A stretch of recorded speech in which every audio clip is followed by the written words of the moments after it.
That's honestly one of my biggest takeaways from doing the project at the park, was seeing the array of people.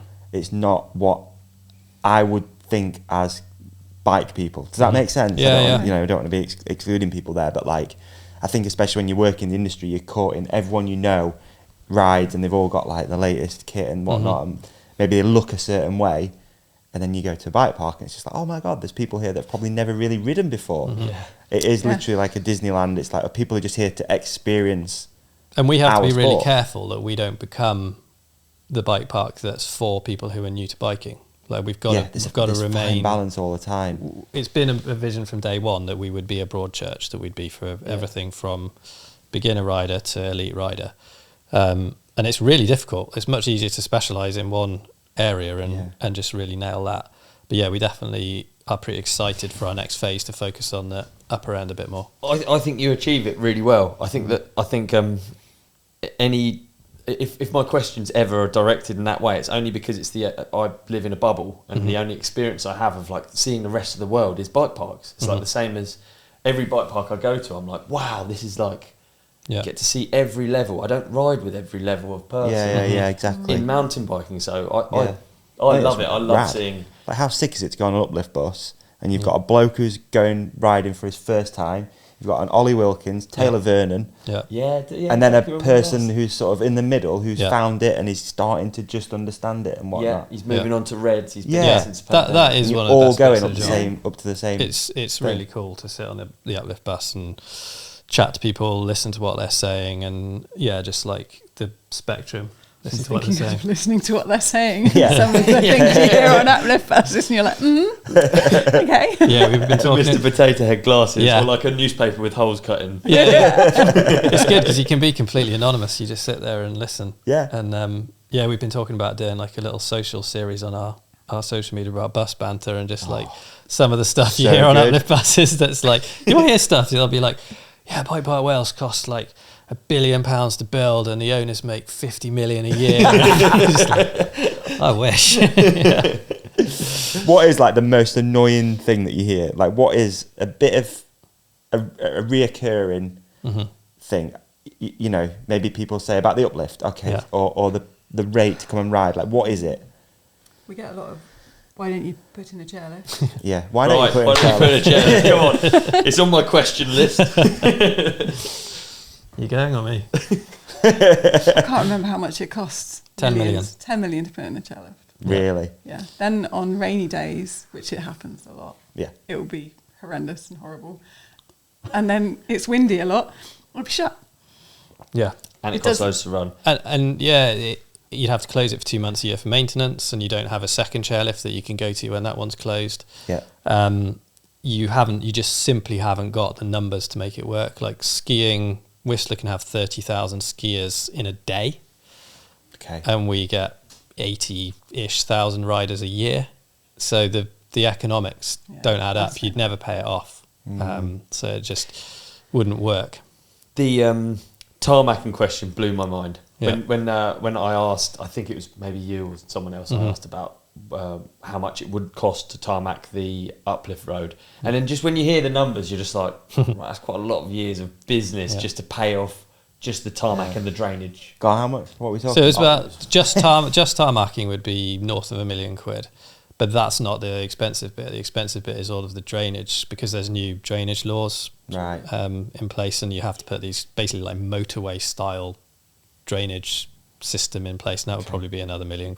Right, so a couple of milli. Couple of mil quid just to tarmac the Uplift road. But we have been looking into other ways of improving the surface, and we're going to trial something soon. Oh, really? Yeah. Okay. Just all of it. I just find it fascinating because all of it comes with the cost. So then obviously if you're going to tarmac the road, you have to close the road, or you have to find another way around. Just everything is just... Yeah, so it's all complicated. And I'd say your question about what's the most irritating thing is it's probably like people saying that the amount we charge to ride is too much.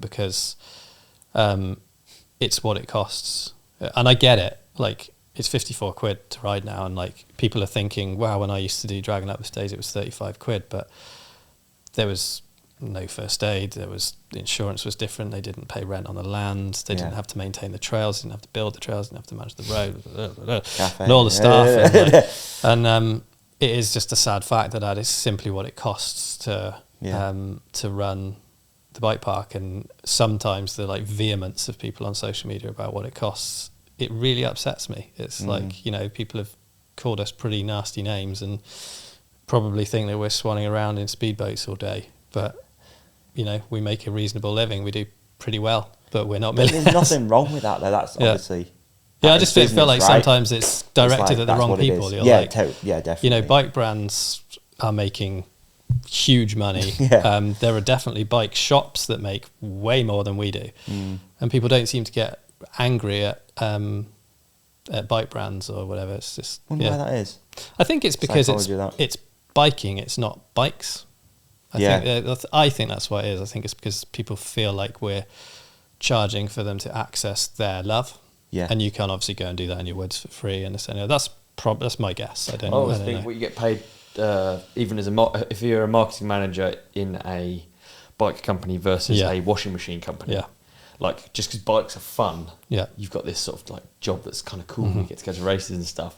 If you were the same role in a washing machine company, you'd balling out of control, helis. True, you'd be Zanussi, you'd be going to the washing machine shows, you have a suit, taking people out on speedboats, smell good. Like there definitely it does hinder you being in an industry where it's based around fun. Yeah, and it's done for love, and it is for us, and unfortunately that's kind of just how our industry is, and it's like it would be the same in our company. Like if you were a marketing manager in our company, you won't earn the same as you would if you were a marketing manager at Zanussi.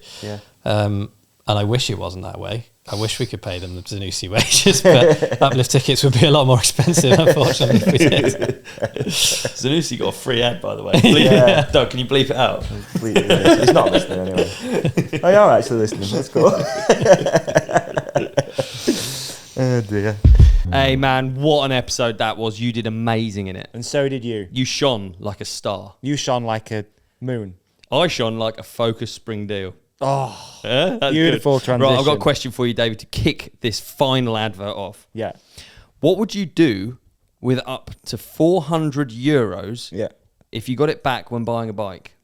Ooh, I could stay in the bike shop and spend my €400 on accessories. Good point. Support your local bike shop. Great point. I could take the €400 and go to another shop close by, maybe buy €400 of pasta, maybe go to the Euro store, get €400 and just... That's Christmas done for eternity. True. Just keep handing them out Lottery every year. Tickets. Yeah, beans. Tyres. Chamois cream. A new pet. A new pet. Perhaps a water dragon or an iguana. Lovely idea. Well, Focus are actually making that question a reality. Nice. Because with the Focus spring deals, you can grab up to €400 back when buying a new bike.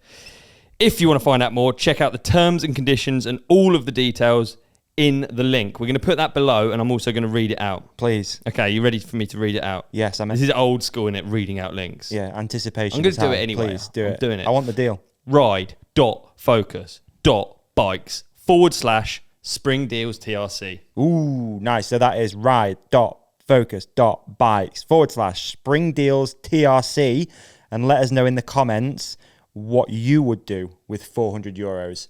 Best answer wins a signed ODub hat. Oh, I like it. Good. All right. I've got hats. Yeah, I'm ready. Yeah, I'm good for that. Okay. Hey, can we also put something up here that you can click on for the next episode? How about we put a subscribe up there in the middle? Yeah, lovely. We're going to put a video we think that our lovely companionship will love on your face. On my face? Yeah. So they can't see me now?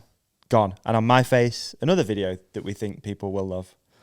And thank you for watching. Thank you for listening. Please hit like and subscribe. You guys are the best. Peace and love.